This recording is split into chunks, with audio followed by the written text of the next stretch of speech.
Arestado ang isang drug personality sa kinasang joint buy-bust operation ng mga operatiba ng Provincial Drug Enforcement Unit 10, Misamis Occidental at Clarin Municipal Police Station sa Clarin, Misamis Occidental. Kinilala ni Police Major Alvin Tamayo, OIC ng Clarin Municipal Police Station, ang suspect na si alias Dodong, 43 taong gulang at residente ng nasabing lugar.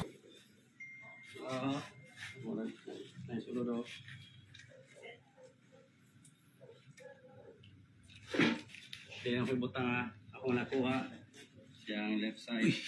Sa kinasang operasyon ng mga operatiba bandang alas 4 ng hapon ay nakuha ang mga pakete ng hinihinalang shabu na may bigat na 4.8 na gramo at isang 500 peso bill na ginamit bilang buy-bust money at iba pang mga non-drug items. Naharap sa kasong paglabag sa RA 9165 o Comprehensive Dangerous Drugs Act of 2002.